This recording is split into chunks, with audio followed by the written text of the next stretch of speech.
The Council trembles at humanity's dark matter warships part. The stars look different from the bridge of the USS Nighthawk.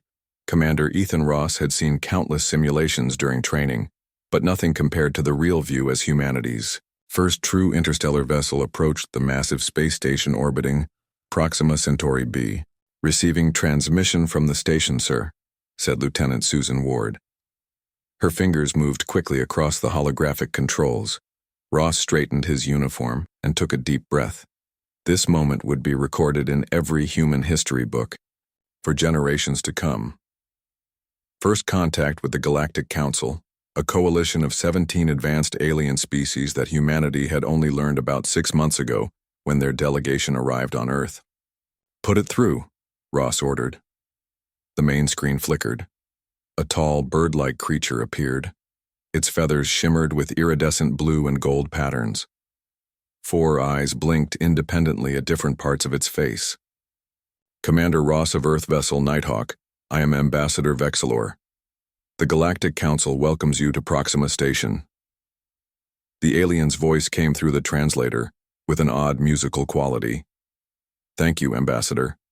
We are honored to represent Earth on this historic day." Ross had rehearsed those words countless times, but they still felt inadequate.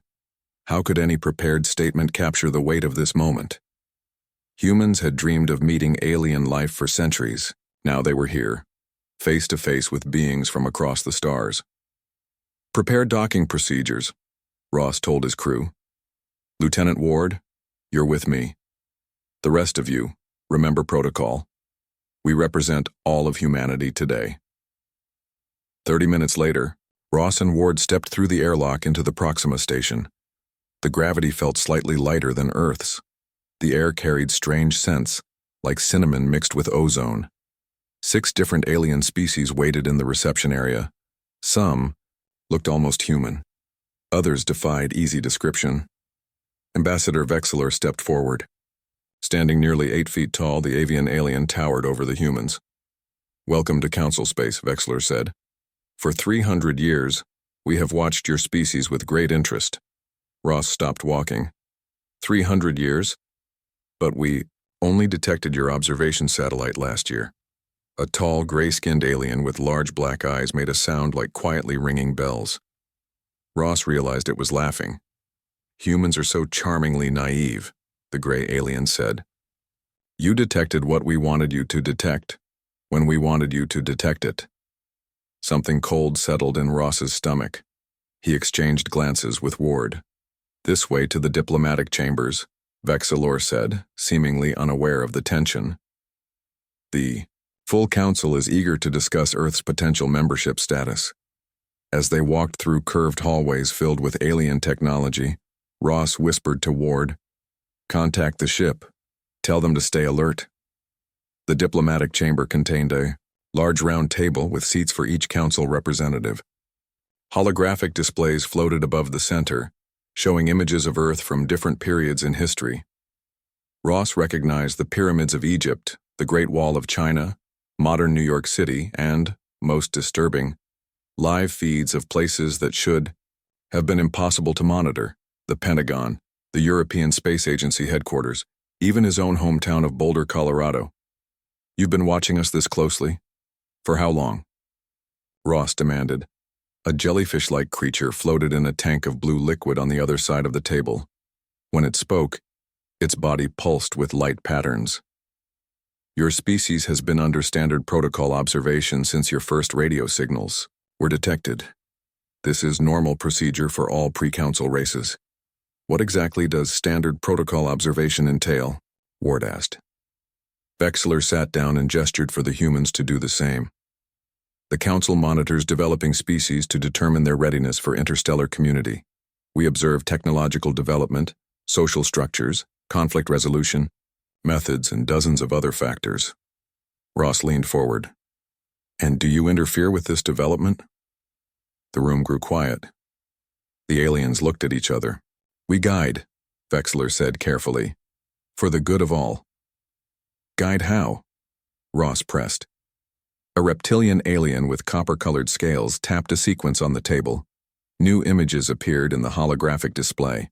Familiar Earth technologies, but with subtle differences. Alternative designs for computer chips, engine systems, and power generators. Your species has remarkable potential, the reptilian said. But like all young races, you developed certain technologies too quickly, others too slowly. We make adjustments. Ward's eyes widened as understanding dawned on her face.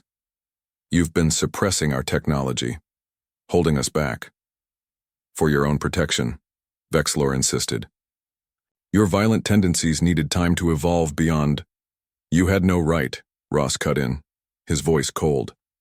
Earth's development was ours to determine, not yours. The jellyfish creature pulsed rapidly. This reaction is precisely why guidance is necessary. Young species always respond with anger when they learn the truth. Ross stood up slowly. How exactly did you guide us? What methods did you use to suppress Earth's development? Vexler looked uncomfortable. Various means. Signal, jamming to prevent certain discoveries. Occasional targeted memory adjustments for key scientists. Subtle resource depletion to limit specific material availability. You've been sabotaging us, Ward said quietly. For 300 years. We preserved you, the gray alien corrected. Without our intervention, you would have destroyed yourselves centuries ago. Your species has a remarkable talent for weaponizing every discovery. Ross felt a cold fury building inside him.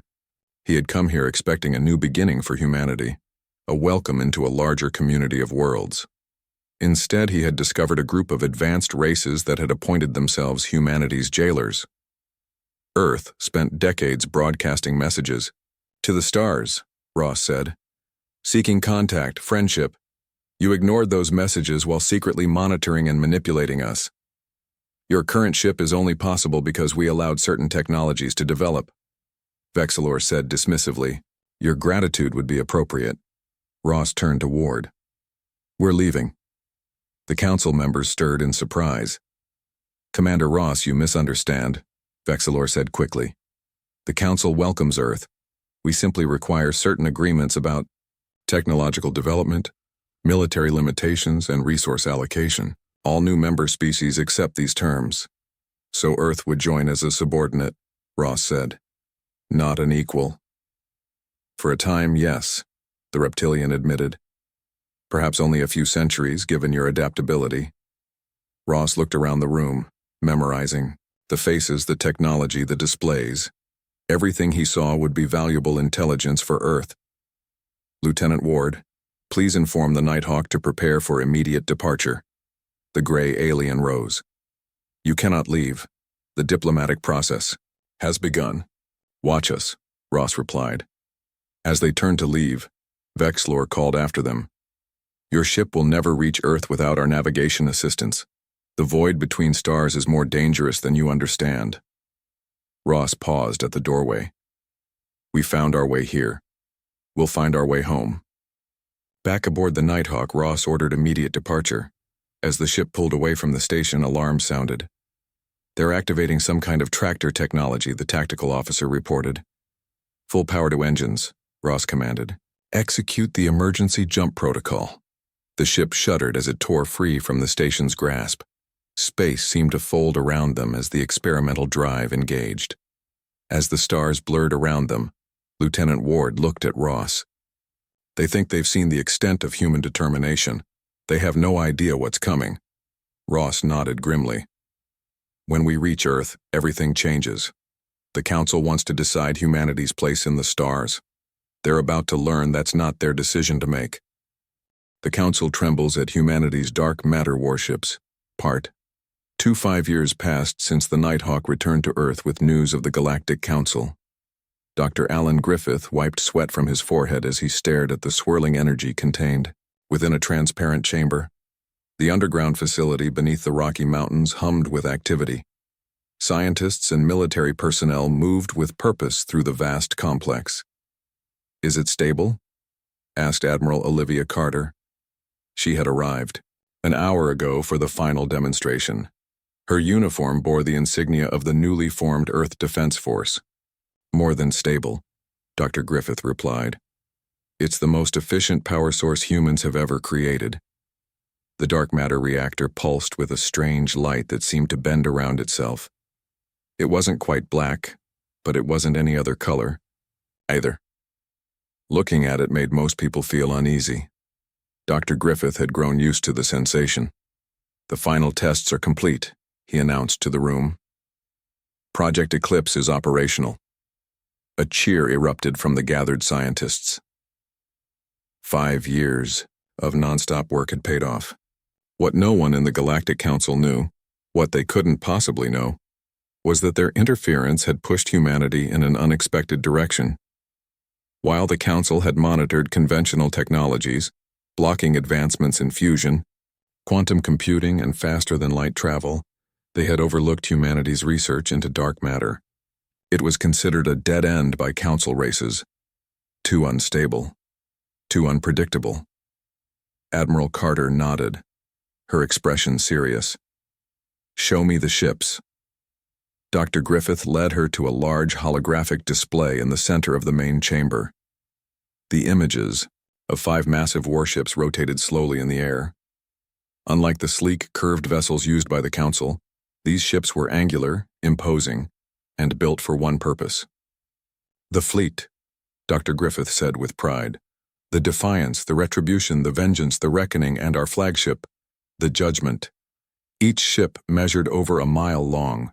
Their hulls were made of a special alloy designed to channel dark matter, energy. Weapons ports lined their sides. Not conventional weapons, but something entirely new. "How long until they're ready?" Admiral Carter asked. 3 months, Dr. Griffith replied. "The dark matter drives are being installed now. When they're active, these ships will be able to travel without using normal space. The Council's sensors won't detect them until it's too late." Since the Nighthawk's return, Earth had united under a single purpose. Never again would humanity be found vulnerable.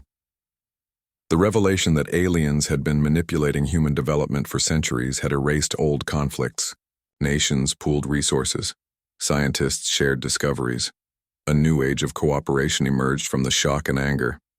5 ships against a 17-species coalition, Admiral Carter mused. "The odds don't look good." Dr. Griffith smiled. "Conventional odds don't apply anymore. Dark matter changes everything. One of our ships can disable an entire fleet without firing a conventional shot." Later that evening, Admiral Carter sat in her office reviewing personnel files. The selection process had been rigorous. Only the best would crew humanity's first real space fleet. She tapped on a file. Captain Frank Mercer appeared on the screen. A calm-faced man with steady eyes and an excellent service record. He would command the Judgment. His executive officer would be Keith Donovan, a tactical specialist who had helped develop the dark matter weapon systems. A knock on her door interrupted her thoughts. "Enter." Dr. Nicole Barnes stepped into the office. She was younger than most of the senior scientists, only 32, but her understanding of dark matter exceeded anyone else on the project. "You wanted to see me, Admiral?" Carter gestured to the chair across from her desk. "Dr. Barnes, I want to be clear about what these ships can do.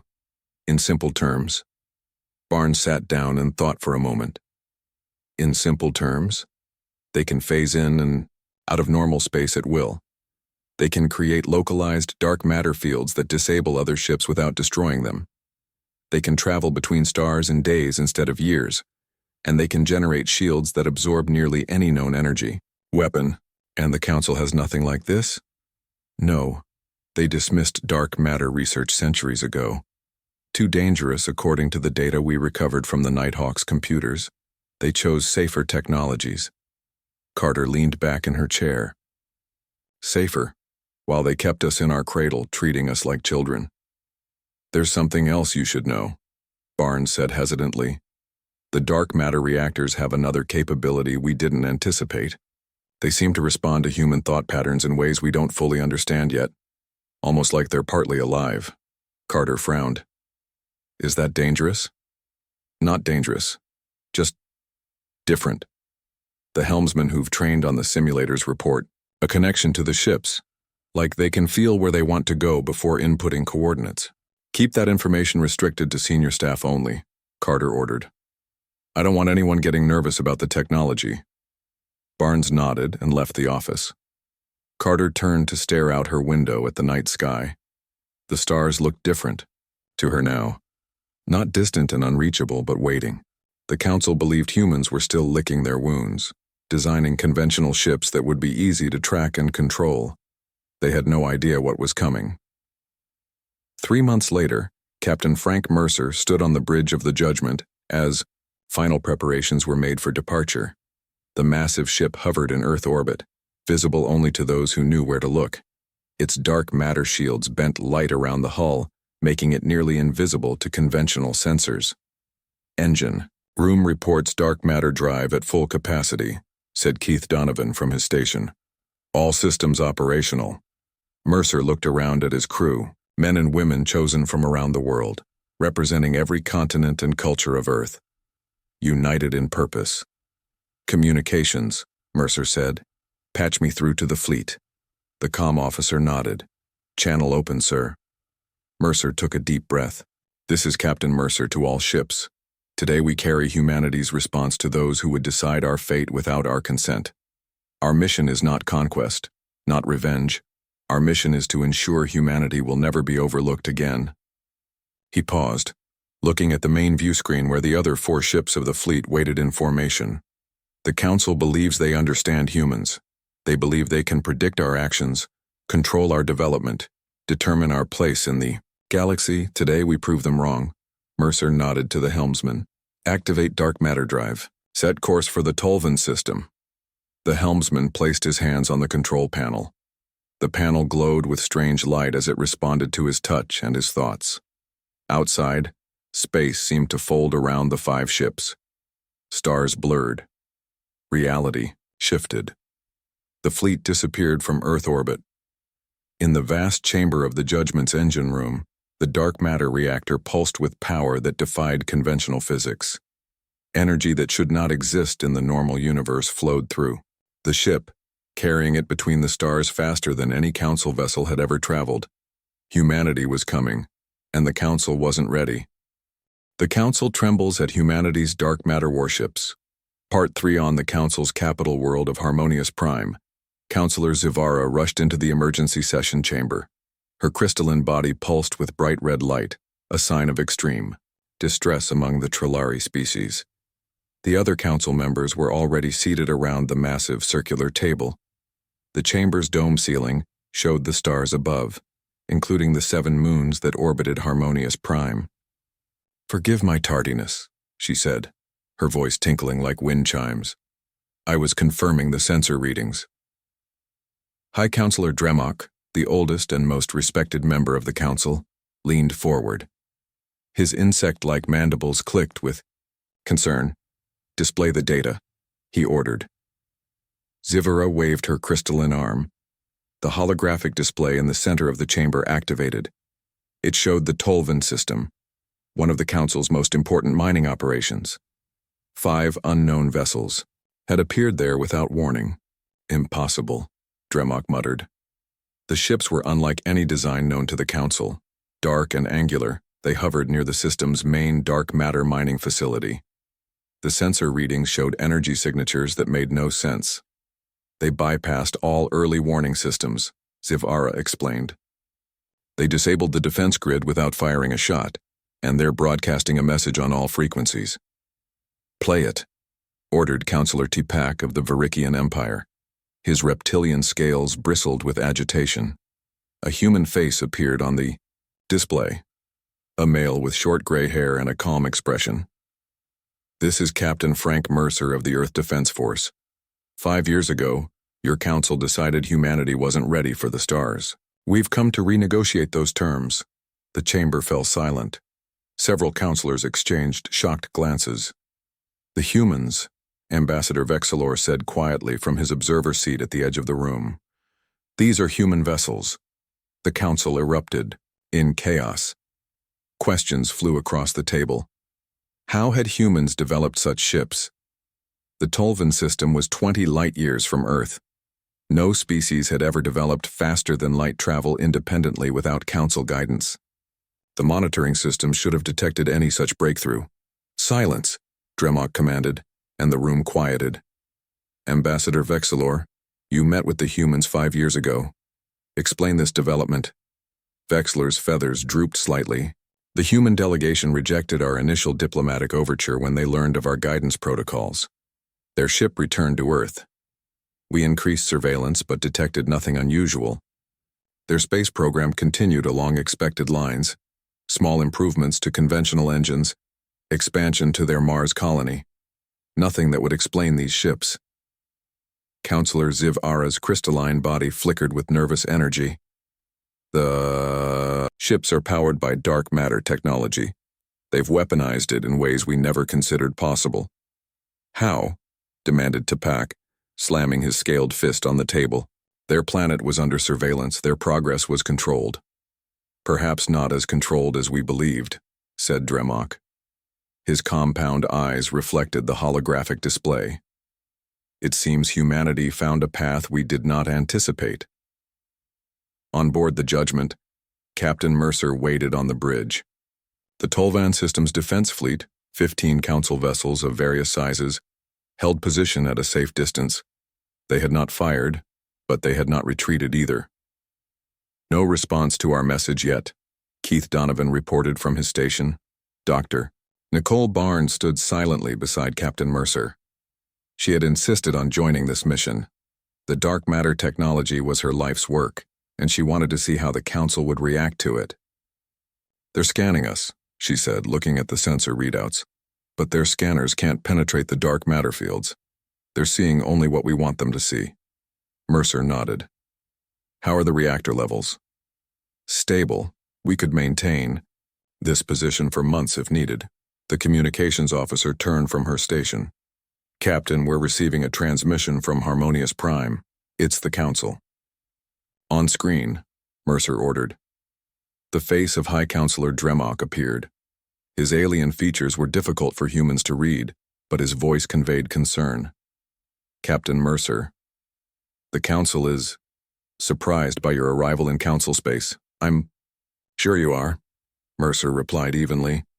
Your surveillance of Earth clearly missed some important developments.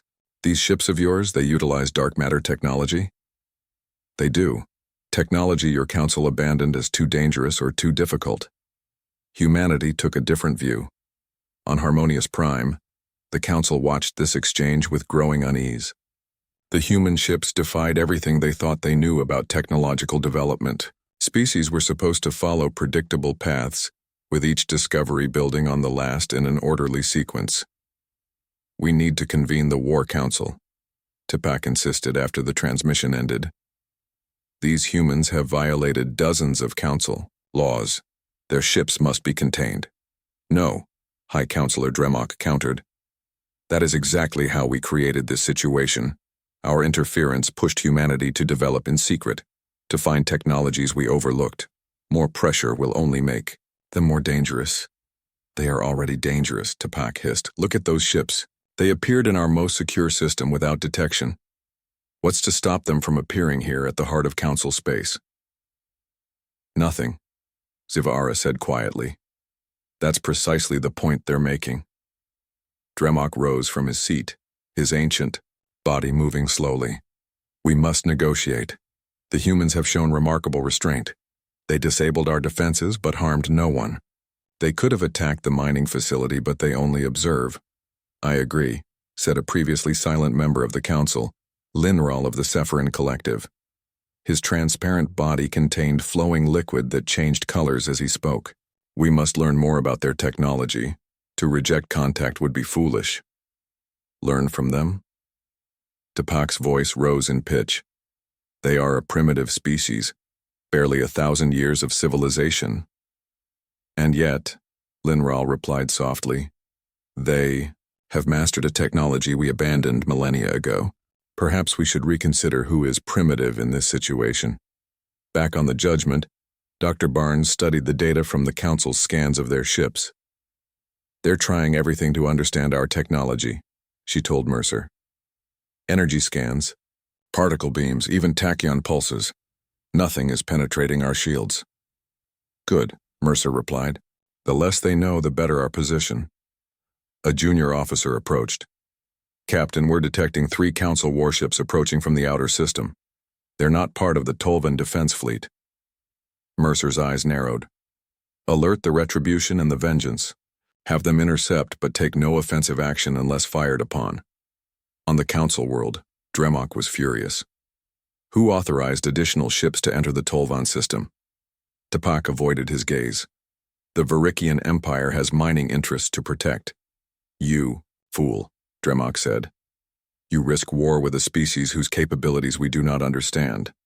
The holographic display showed 2 of the human vessels breaking formation, moving to intercept the approaching Council warships. We're about to learn something important, Linroll observed. Either about human technology or human restraint. The Council watched in stunned silence as the human ships engaged the approaching warships. There were no explosive weapons, no energy beams. Instead, the area around the Council ships distorted. Their engines simply stopped. Their weapons powered down. They drifted, helpless but undamaged. What did they do? Tipak demanded. Zivara's crystalline form pulsed with scientific curiosity and fear. They created a localized dark matter field that phased the ship's power systems out of normal space-time. The ships are intact, but nothing on board will function until the field is removed. The Council chamber grew very quiet. The implications were clear. The humans could disable any Council ship without destroying it or harming its crew. Their technology represented a fundamental shift in the balance of power. High Counselor, Ambassador Vexlor said, breaking the silence. I believe the humans are waiting for our response. Dremok looked around at the Council members. For the first time in his 300-year life, he felt true uncertainty about the future. Tell Captain Mercer we will send a diplomatic delegation to meet with him. And if he refuses? Tapak asked. Dremok's compound eyes reflected the stars above. Then we pray his species has more wisdom than we have shown. The Council trembles at humanity's dark matter. Warships Part 4. The Grand Council chamber on Harmonious Prime had never hosted humans before. Captain Frank Mercer, Dr. Nicole Barnes, and Diplomatic Officer Ryan Summers stood before the assembled representatives of 17 advanced civilizations. Behind them, through the chamber's transparent dome, the Judgment loomed in orbit, a constant reminder of humanity's new leverage. Ryan Summers was chosen specifically for this mission. Before the Council's existence was known to humanity, he had been a top international negotiator on Earth. Now he represented all humans in the most important diplomatic meeting in Earth's history. You blockaded our world, Summers stated flatly. His voice carried through the silent chamber. You interfered with our development. You decided our fate without our input. Those actions end today. The Council representatives shifted uncomfortably in their seats. High Counselor Dremok responded with measured diplomacy, his insect-like mandibles moving carefully as he spoke. The Council has protected younger species for millennia. Our protocols exist to prevent interstellar war and guide developing civilizations toward peaceful integration with the galactic community. Captain Mercer's laugh echoed through the chamber. And yet, here we are, closer to war than ever before. Your protection looks remarkably like oppression from our perspective. Several Council members bristled at this. The reptilian Tapak leaned forward, scales flaring with anger. You stand before this Council only because we allowed your species to develop. Without our guidance, you would have destroyed yourselves. Centuries ago, Dr. Barnes stepped forward. She activated a small device she had brought. A holographic display appeared in the center of the chamber, showing complex dark matter energy matrices. We could have shared this knowledge, she said quietly. Instead, we developed it in isolation, without the ethical frameworks your collective experience might have provided. That was your choice, not ours. The Council scientists stared in astonishment at the elegant equations hovering in the air. The humans hadn't just weaponized dark matter, they had mastered it on a fundamental level. Our scans show your ships can create localized dark matter fields, said Zivara, her crystalline body pulsing with scientific curiosity. This should be impossible. The energy requirements alone would be beyond conventional physics. Dr. Barnes finished for her. Yes, that's why your Council abandoned this research path. You assumed it couldn't be done because it didn't fit your understanding of the universe. Ambassador Vexler, who had been quiet until now, spoke up. If I may ask, why did humanity pursue this particular technology? Of all possible paths, why dark matter? Mercer and Barnes exchanged glances. It was Ryan Summers who answered. Because you weren't watching it. Your surveillance focused on conventional technologies, fusion, quantum computing, artificial intelligence. Dark matter research was considered theoretical, with no immediate practical applications. It gave us room to breathe, to develop without interference. The council members looked troubled by this response. It suggested a level of strategic thinking they hadn't attributed to humans. What are your demands? Vexler asked quietly. Ryan Summers pulled out a data pad and presented the terms: full membership in the council, unrestricted access to council technology databases, removal of all surveillance from Earth and its colonies, and reparations for 3 centuries of deliberate suppression. As the council reviewed these terms, Captain Mercer received a private message through his neural link. Commander Patricia Winters of the Retribution had detected 3 more council warships approaching Harmonious Prime from different vectors. They're testing us, Mercer whispered to his team.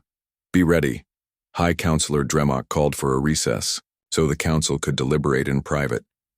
As the humans waited in an adjoining chamber, Ryan Summers paced the floor.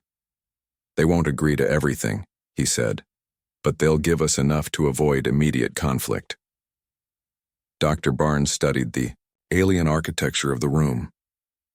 They're afraid. I saw it in their reactions to the dark matter equations. We've done something they thought was impossible, and now they're wondering what else we might be capable of. Good, Mercer replied. Fear can be useful in negotiations. In the council's private chamber, debate raged. Some, like Tapak, argued for military action to contain the human threat. Others, including Zivara and Linral, advocated for accommodation and learning from the humans. Their technology represents a fundamental breakthrough, Linral insisted, his liquid body swirling with excitement. We should embrace this opportunity, not fear it. The humans have demonstrated remarkable restraint, Zivara added.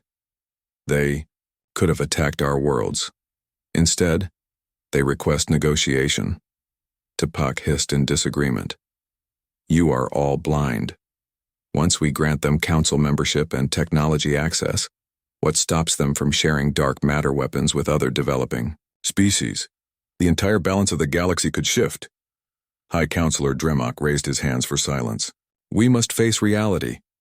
The humans have technology we cannot easily counter. They have shown both power and restraint. Rejecting their terms outright would be unwise. And accepting them would be surrender, Tapak countered. Not surrender, Dremok corrected. Adaptation. The galaxy changes. The council must change with it. While the council debated, Commander Winters sent another update to Captain Mercer. The 3 approaching council warships had increased speed on an intercept course with the eye. Judgment. Captain, your orders? She asked through the secure channel. Mercer considered his options. A show of force now could strengthen their negotiating position, but it could also provoke the hardliners on the council. Intercept the council ships, he decided. Disable their propulsion and weapon systems only. No structural damage. Within minutes, the Vengeance and the Reckoning had intercepted the approaching council vessels. The dark matter technology worked perfectly. The council ships weren't destroyed, they were simply disabled, their advanced drive systems temporarily phased out of normal space-time. When the council reconvened, the mood had shifted dramatically. The representatives from the species whose ships had been disabled looked particularly shaken. We accept your conditions, High Counselor Dremok announced, mandibles clicking in agitation. Humanity will be granted full council membership effective, immediately. But Captain Mercer shook his head. Our terms have changed. The chamber erupted in outrage, but Ryan Summers raised his hand, silencing the aliens with a gesture that projected calm authority. For millennia, your council has decided which species may ascend and which must wait. That system ends now. The humans proposed a radical restructuring. All spacefaring species would be granted representation, regardless of their technological development. No more would the Council interfere with natural development or impose artificial barriers to advancement. You would destroy 10,000 years of peace, Ambassador Vexilor protested. We would replace manufactured peace with genuine cooperation, Dr. Barnes countered. Your system was built on the premise that some races are more deserving than others. Earth rejects that premise entirely. As the debate continued, Captain Mercer received word from the Defiance, which had been conducting scans of nearby systems. They had discovered 3 more developing civilizations within Council space, all under similar suppression protocols to what Earth had experienced. Mercer shared this information with the Council. Many members looked uncomfortable, while others seemed genuinely surprised. Not all had been aware of the extent of the Council's interference. Consider our proposal carefully, Ryan Summers said as the session ended for the day. We return tomorrow for your answer. As the human delegation left the chamber, Captain Mercer turned to his companions. They'll resist the complete restructuring. They've had power too long to give it up easily. Dr. Barnes nodded. But they can't stop it either, not with our ships in orbit. Ryan Summers looked thoughtful. Perhaps we should show them that our intentions are truly cooperative, not conquering. A gesture of goodwill might help. What did you have in mind? Mercer asked. I think it's time to share some of our dark matter research with them, Summers replied. Not the weapons applications, but the medical and power generation breakthroughs. Show them that humanity wants to build, not just defend. Mercer considered this. It's risky. That knowledge gives us leverage. True leadership isn't about keeping others weak, Summers said. It's about helping everyone grow stronger together. As they walked back to their shuttle, the dark silhouette of the Judgment visible through every window of the Council station, Mercer made his decision. Prepare the research files, Dr. Barnes. Tomorrow we don't just demand change, we demonstrate it. The Council trembles at humanity's dark matter warships here. 1 month later, the reformed Interstellar Coalition held its first assembly. The name Galactic Council had been abandoned, along with many of its restrictive policies.